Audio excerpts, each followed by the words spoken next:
ज्यादा वाइट हो गया। ऐसा क्या हो गया इसमें? ब्राइटनेस ज्यादा हो गई। ऐसे अचानक कैसे ज्यादा हो गई फिर?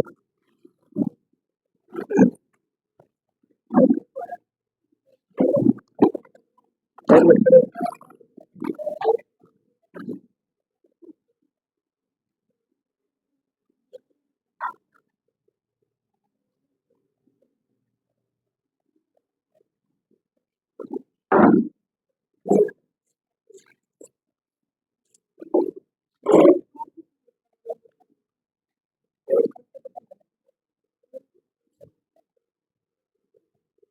तो गारो खासी जयंतिया की पहाड़ियां मिलकर के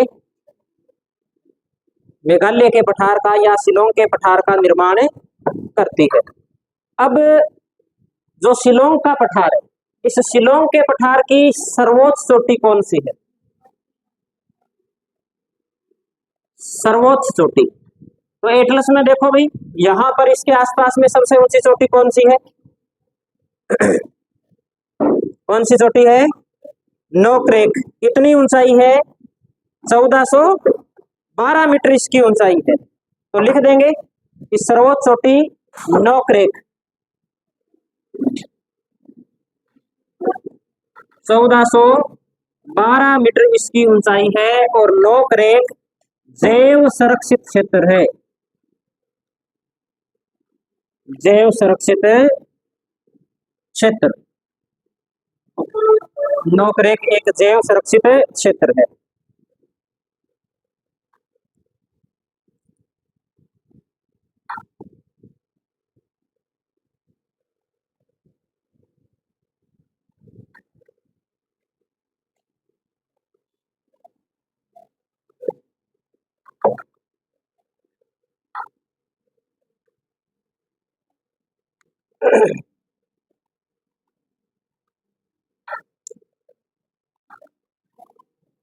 आगे अपने पढ़ते हैं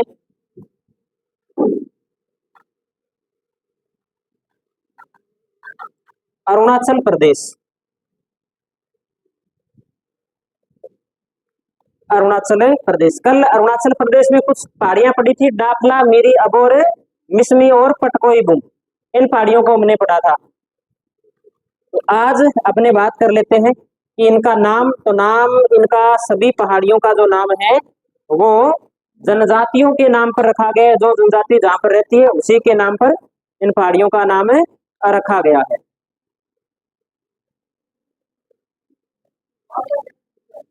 मालदा के पढ़ेंगे अभी, जब मेघालय पढ़ेंगे आगे अपने गारो खासी जयंतिया की पहाड़ी पढ़ेंगे उस समय मालदा गैप पढ़ेंगे। आपको आराम से समझाएंगे मालदा गैप के बारे में। तो लिखते हैं दाखला, मीरी, अबोर, मिसमी,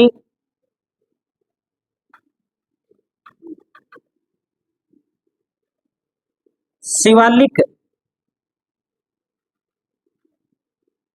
पर्वतमाला का ही भाग है। इनका नाम यहाँ पाई जाने वाली स्थानीय जनजातियों के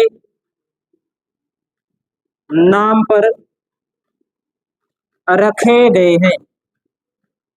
एक पहाड़ी अलग है अरुणाचल प्रदेश के अंदर, उसका नाम है पटकोई बुम। पटकोई बुम जो पहाड़ी है ये इस स्थान पर स्थित है, जो म्यांमार वाली सीमा है वहां पर पटकोई बुम जो पहाड़ी है वो स्थित है। तो हम लिख देते हैं पटकोई बुम के अंदर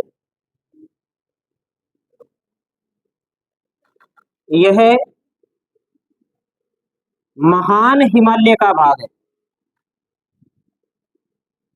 यह महान हिमालय का भाग है जो भारत म्यांमार सीमा पर स्थित है। जो भारत म्यांमार सीमा पर स्थित है। इधर कौन सा देश पड़ता है? म्यांमार। और ये जो ऐसे करके राज्य है, ये राज्य कौन सा है? अरुणाचल प्रदेश।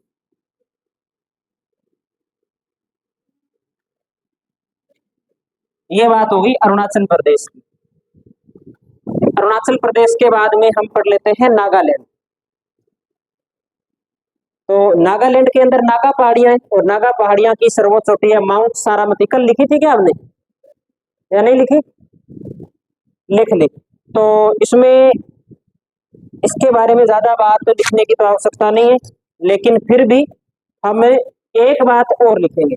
एटलस में जब आप देखोगे तो नागालैंड की जो राजधानी है, नागालैंड की राजधानी कौन सी है? कोहिमा।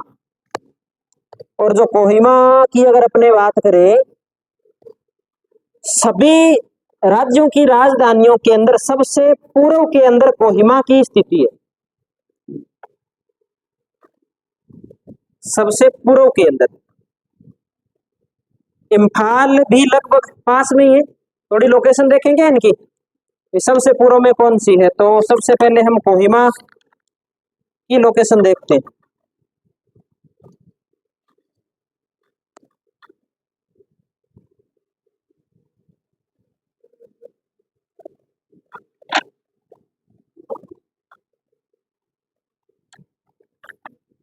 पता है ना अपने को राजधानी की लोकेशन, किसी बड़े शहर की लोकेशन कहाँ मिलेगी? ढूंढो फिर।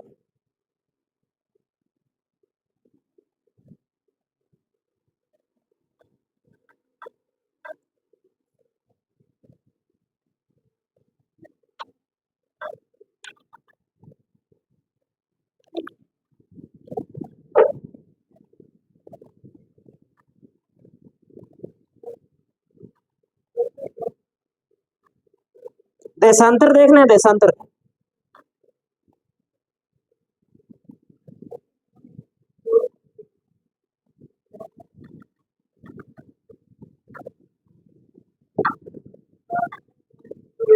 चौरानवे पॉइंट 01, 94 डिग्री 1 मिनट। और इम्फाल का भी देखो फिर। इम्फाल का दे रखा है क्या? इम्फाल का नहीं दे रखा ना। इराक, ईरान या दे रखा है। देखो ये रहा 93 डिग्री 94 मिनट।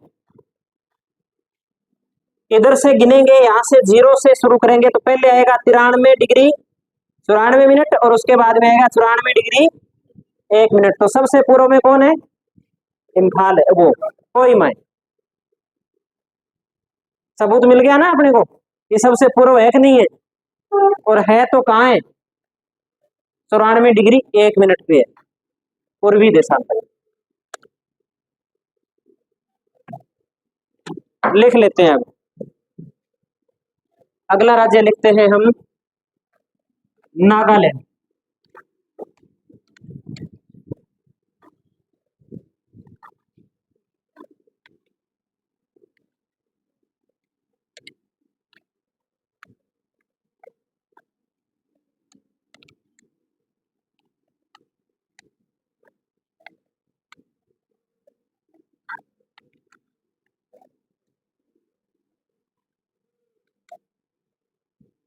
नागालैंड के अंदर पहाड़ियां हैं, नागा पहाड़ियां। सर्वोच्च चोटी कौन सी है? बताओ भाई। माउंट सारामती है क्या? ऊंचाई 3826 मीटर है। और एक बात और लिखेंगे कि भारत के राज्यों में सबसे पूर्वोत्तर राजधानी कोहिमा है। 94 डिग्री 1 मिनट पूर्वी देशांतर पर स्थित है। ये बात हम याद रखेंगे इसमें। और ये नागा पहाड़ियों के अंदर स्थित है, ये नोट कर लीजिए।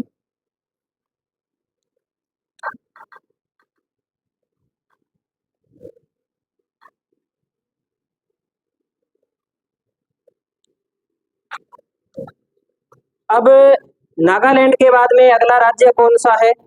मणिपुर।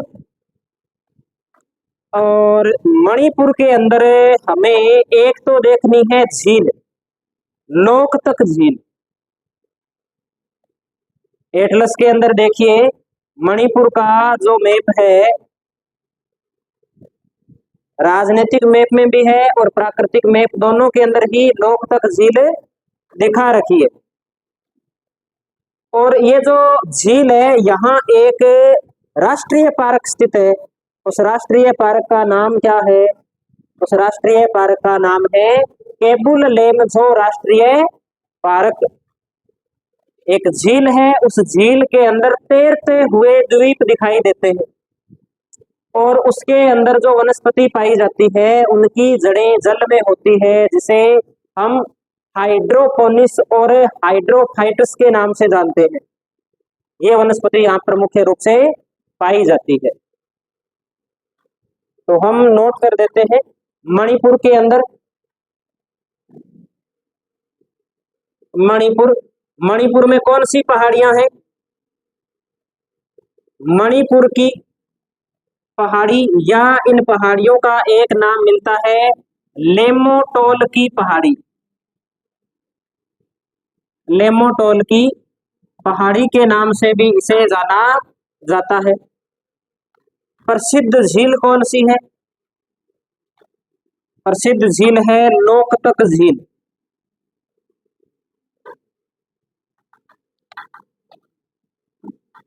लोकतक भी लिख सकते हैं, लोकटक भी लिख सकते हैं, दोनों ही सही है। लोकटक झील।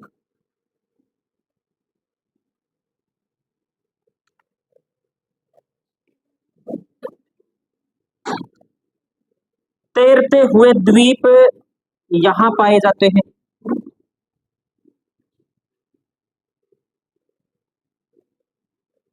और यहाँ पर पाई जाती है जलीय वनस्पति,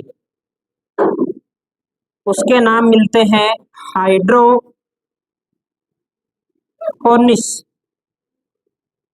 और हाइड्रोफाइटस। एक यहाँ पे है राष्ट्रीय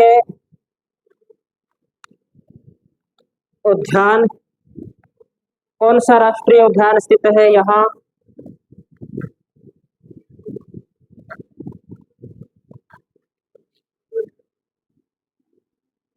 केबुल लेमझो राष्ट्रीय पार्क, ये कई बार पूछा हुआ है। और इस केबुल लेमझो राष्ट्रीय पार्क के अंदर पाए जाते हैं संघाई हिरण। ये संघाई हिरण हेतु क्या है? प्रसिद्ध है। संघाई हिरण हेतु प्रसिद्ध।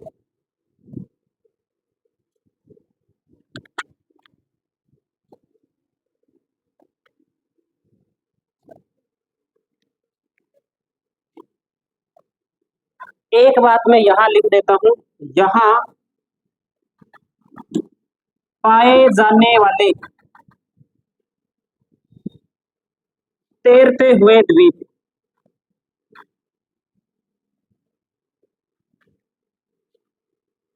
पुमड़ी या फुमड़ी कहलाते हैं।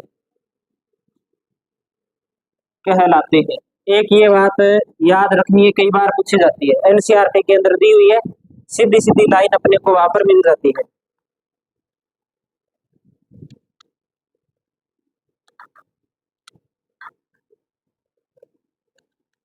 ये हो गया अपना मणिपुर।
नोट कर लिया सभी ने क्या?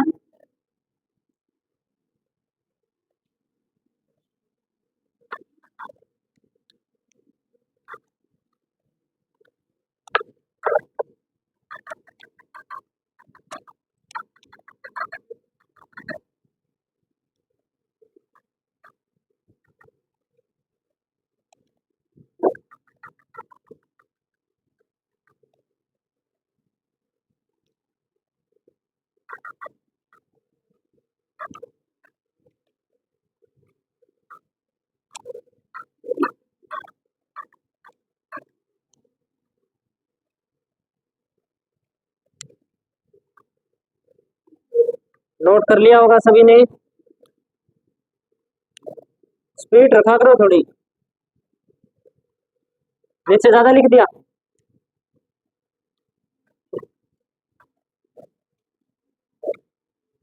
अभी स्पीड बना लो लिखने की, बाद में नोट गिनने की भी स्पीड होनी चाहिए, है ना? जितने स्पीड से लिखोगे, जितने स्पीड से याद करोगे, उतनी उस दुगनी स्पीड से नोट आएंगे। नौकरी लगने के बाद में एक बार लगने की देर है, बाद में 2 साल बाद में 50,000 से पार है तनख्वाह सारी। समझ में नहीं आएगा पैसों का करना क्या है। हम्म।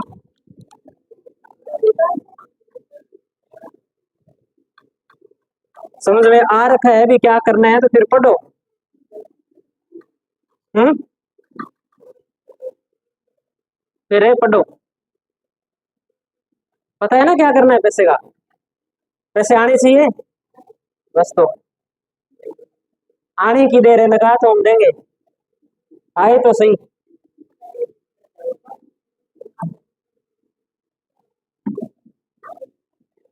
चलो आगे बात करते हैं। अगला राज्य कौन सा है मणिपुर के बाद में दक्षिण में? मिजोरम। मिजोरम के अंदर पहाड़ी पाई जाती है, मिजो पहाड़ियां। मिजोरम की पहाड़ी मिजो पहाड़ी, या एक नाम और मिलता है इन पहाड़ियों का, लुसाई की पहाड़ी। बिल्कुल सही, लुसाई की पहाड़ी। और सर्वोच्च चोटी कौन सी है? ब्लू माउंटेन, नीला पर्वत। और नीला पर्वत की ऊंचाई बताई थी क्या कल?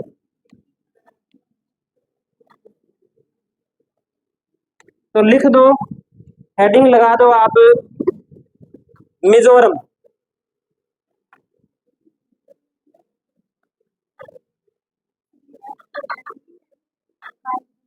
हाँ यही है। ये किस में लिखा रखा है? मणिपुर में ही है। हाँ सही है। काइबुल लमजाओ, ये एक ही बात है। आप दूसरी एनसीईआरटी की किताब उठाओगे ना, उसमें वो नाम लिखा हुआ मिलेगा आपको। इससे कोई ज्यादा फर्क नहीं पड़ता। केबुल लेमजो लिख दो, काइबुल लाइमजाओ लिख दो, बात वही है कि वहां की जो भाषा है वो स्पष्ट रूप से हिंदी में लिखी नहीं जाती, इसलिए जो शब्द ठीक लगता है वो उस हिसाब से लिख देते हैं। अपने पढ़ रहे हैं मिजोरम। मिजोरम के अंदर जो पहाड़ियां हैं उन्हें मिजो पहाड़ी या इन्हें ही कहा जाता है लुसाई पहाड़ी। ये नाम सारे याद करने हैं। और इसकी सर्वोच्च चोटी कौन सी है? ब्लू माउंटेन, या ब्लू माउंटेन को हिंदी में क्या बोलेंगे? नीला पर्वत। और ये भी एक जैव सुरक्षित क्षेत्र है। अगर पूछ ले कि ब्लू माउंटेन जैव सुरक्षित क्षेत्र कौन से राज्य में है, तो मिजोरम में। जो मिजोरम की पहाड़ियां, मिजोरम के अंदर अपने कल 2 पहाड़ियां देखी थी, वापिस से देखो मिजोरम का मैप आप। 2 पहाड़ियां पढ़ के आए हैं हम मिजोरम में। एक तो पहाड़ी अपने मिजो की पहाड़ी पड़ी है, और एक इससे थोड़ा सा ऊपर चलते हैं अपने, जैसे आइजोल लिखा हुआ है, आइजोल के बाद में आपको ये लिखा हुआ है भुवन पहाड़ियां। मिल गया ना भुवन पहाड़ियां। ये जो भुवन पहाड़ियों के आसपास वाला क्षेत्र है, यानी कि अगर मैप बनाए हम, तो ये त्रिपुरा और ये मिजोरम, तो ये तो मिजो पहाड़ी हो गई, और ये हो गई यहाँ पर इस प्रकार से कौन सी पहाड़ी फैली है? भुवन पहाड़ी। इनके बीच का जो ये क्षेत्र पड़ता है ना, ये जो क्षेत्र है, आसपास में पहाड़ी है, बीच में मैदान है। आसपास में पहाड़ी है, बीच में क्या है? यहाँ मैदान है, इस मैदान को यहाँ कहा जाता है molasses basin. Molasses basin, basin का मतलब होता है एक उपयोगी क्षेत्र, जहाँ सिंचाई सुविधा उपलब्ध हो, खेती हो सकती हो। तो हम लिख देंगे मोलेसिस बेसिन, लिखेंगे आगे इसी के अंदर, मिजोरम के अंदर एक हेडिंग लगा देते हैं मोलेसिस बेसिन। किताब इसमें एटलस में दे रखा है क्या इसके बारे में? मोलेसिस बेसिन का नाम मिलता है क्या? नहीं दे रखा। चलो लिख लेते हैं हम, इसमें लिखिए मिजोरम में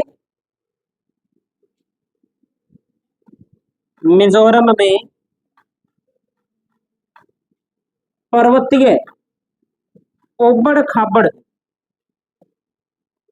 भागों के मध्य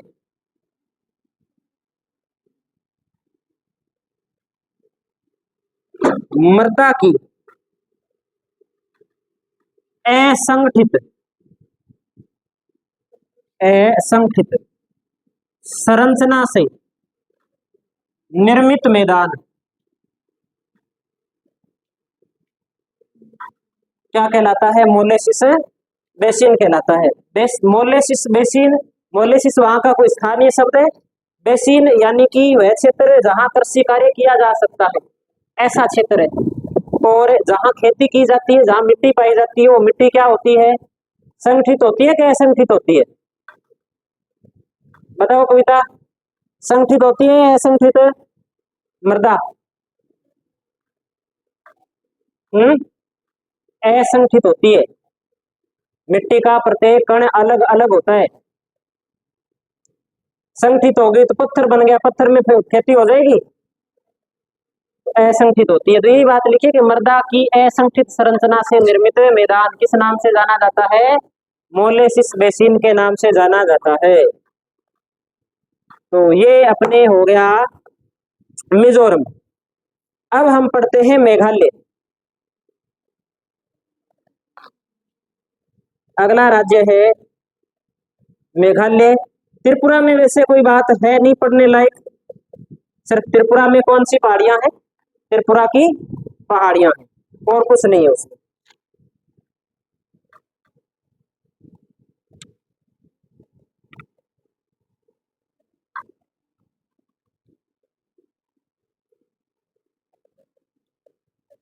मेघालय का अर्थ है, क्या अर्थ हो सकता है मेघालय का? बादलों का घर, बादलों का घर। मेघालय शब्द किसने दिया? तो एसपी चटर्जी ने। एसपी चटर्जी का पूरा नाम है शिवा प्रसाद चटर्जी।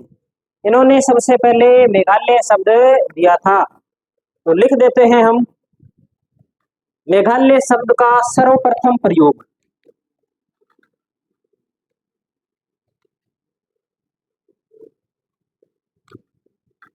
मेघालय शब्द का सर्वप्रथम प्रयोग करने वाला कौन था? एसपी चटर्जी।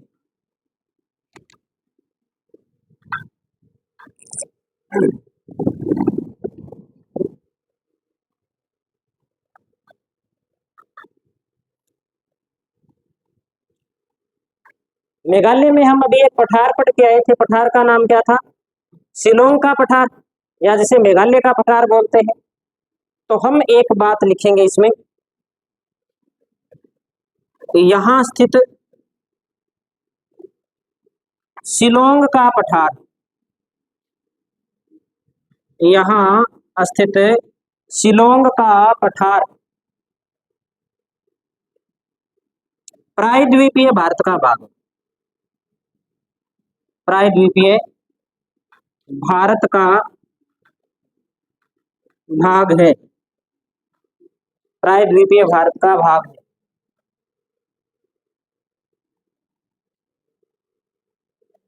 कैसे है समझ लेते हैं।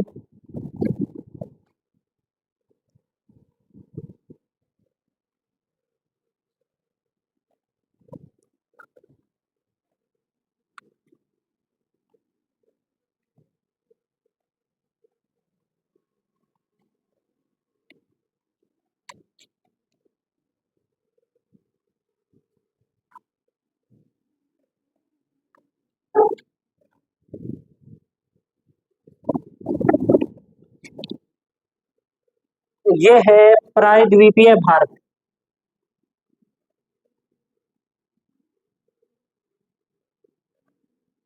ये प्रायद्वीपीय भारत और ये है एशिया महाद्वीप और ये बीच में है तैतीस सागर। ये भाग स्थिर है लगभग और ये भाग गतिशील है। और गति किस ओर कर रहा है? लगभग उत्तर पूर्व की ओर, या हम उत्तर की ओर कह सकते हैं कि गति कर रहा है। अब ये जब गति करेगा, मान लो गति करता करता ये यहां पे पहुंच गया इस प्रकार से, तो इस प्रायद्वीपीय भारत का सबसे पहले कौन सा भाग है जो एशिया की प्लेट से टकराएगा? कौन से वाला? ये वाला भाग पहले टकराएगा। मान लो कि इस कंडीशन में ये भाग इस प्रकार से क्या है, यहां पर टकरा गया। टकराएगा तो सबसे ज्यादा दबाव कहां पड़ेगा? इस वाले भाग पे दबाव पड़ेगा। इस वाले भाग पर दबाव पड़ा तो ये इस भाग से अलग हो गया। जैसे ही अलग हुआ, इसके बीच में दरार आ गई, जिसे इंग्लिश में गैप बोल देते हैं। इंग्लिश में क्या बोलते हैं? गैप बोल देते हैं। और धीरे धीरे करते करते ये भाग इससे अलग हो गया और इसके बीच से एक नदी बहने लगी, ब्रह्मपुत्र। कौन सी नदी बहने लगी? ब्रह्मपुत्र। ब्रह्मपुत्र नदी बहने के कारण यहाँ गंगा और ब्रह्मपुत्र का क्या बन गया? इस वाले भाग में जहां गैप था वहां मैदान बन गया, जिसे मालदा गैप के नाम से जानते हैं। मालदा ब्रह्मपुत्र गैप भी बोल देते हैं, गंगा ब्रह्मपुत्र गैप के नाम से भी जानते हैं। अब ये भाग इससे टूट गया। टूट गया लेकिन भाग था किसका? प्रायद्वीपीय भारत का। वर्तमान में मेघालय का पठार बोल दो या शिलोंग का पठार बोल दो, इस प्रकार से क्या हो गया? अलग हो गया। इसे राजमहल गारो गैप के नाम से भी जानते हैं, इसे मालदा गैप के नाम से भी जानते हैं, राजमहल मालदा गैप के नाम से भी इसे जानते हैं। कई नाम मिलते हैं इसे, तो हम नोट कर लेते हैं, इसको थोड़ा सही ढंग से बना लेते हैं। बात तो समझ में आ गई होगी या नहीं आई समझ में? क्या आज भी ये भाग इस ओर गति कर रहा है क्या? तो बिल्कुल गति कर रहा है। ये भाग उत्तर की ओर गति कर रहा है, इसीलिए हिमालय की ऊंचाई बढ़ रही है। हिमालय की ऊंचाई आज भी बढ़ रही है, थोड़ी बहुत उसकी ऊंचाई में अंतर आ रहा है, बढ़ रही है, घट नहीं रही। क्यों बढ़ रही है? क्योंकि प्रायद्वीपीय भारत का भाग उत्तर की ओर खिसक रहा है। खिसक रहा है तो बीच में जो तैतीस सागर की मिट्टी थी, जो मलबा जमा हुआ था, उस पर दबाव पड़ता है। दबाव पड़ता है तो वो भाग नीचे जाने के बाद में गलित होकर के ऊपर उठने का क्या करता है? प्रयास करता है, इसलिए इसकी ऊंचाई में वृद्धि हो रही है। तो हम ऐसे बना लेते हैं एक, तो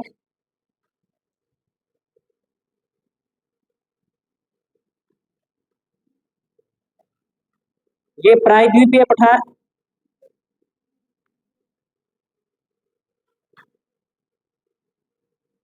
और ये यहां पर हमने इस प्रकार से बना लिया एशिया। और एक मैप में हम दिखा देते हैं, ये भाई ये वाला जो भाग है ये शिलोंग का पठार है, या मेघालय का क्या है? पठार है। और अगली मैप के अंदर हम दिखा देते हैं कि ये भाग क्या हो गया है, एक प्रकार से अलग हो गया।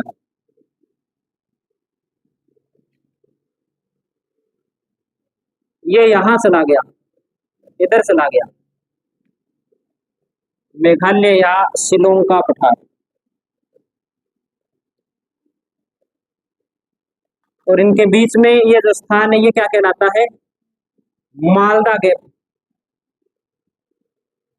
या इसे कहते हैं राजमहल गारो गैप।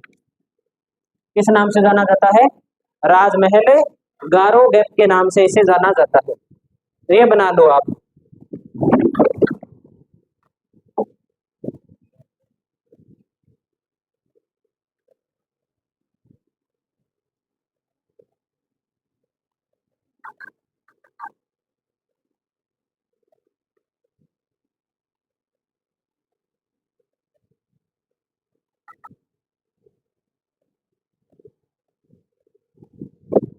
टाइम क्या हुआ देखा? 1:05 हो गए, 7 मिनट हो गए।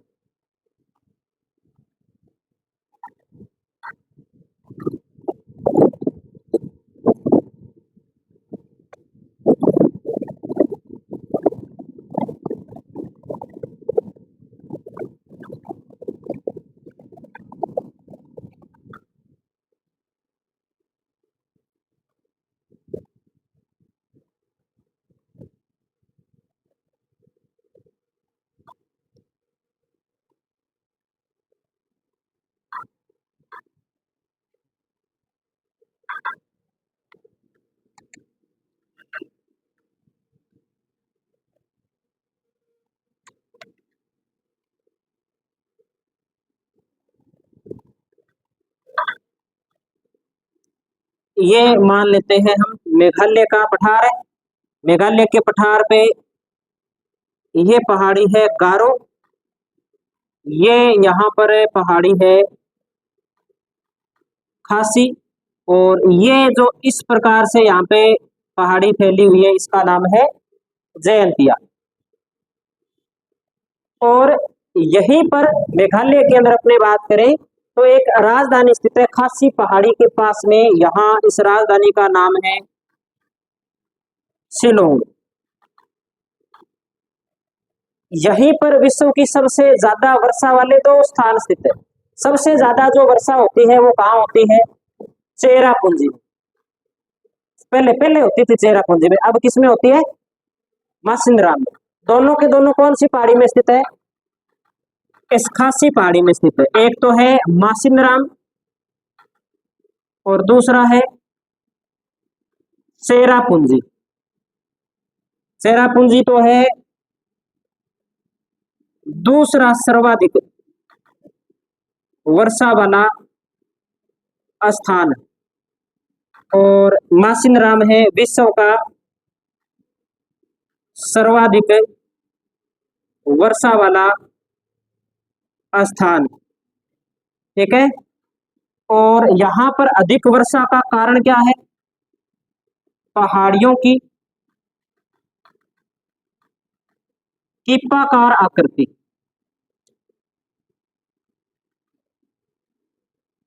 पहाड़ियों की कीपाकार आकृति। और हमने देख लिया कि प्रायद्वीपीय पठार से शिलोंग का पठार कौन से गैप से अलग होता है? मालदा गैप से अलग होता है, तो वो लिखने की आवश्यकता है नहीं।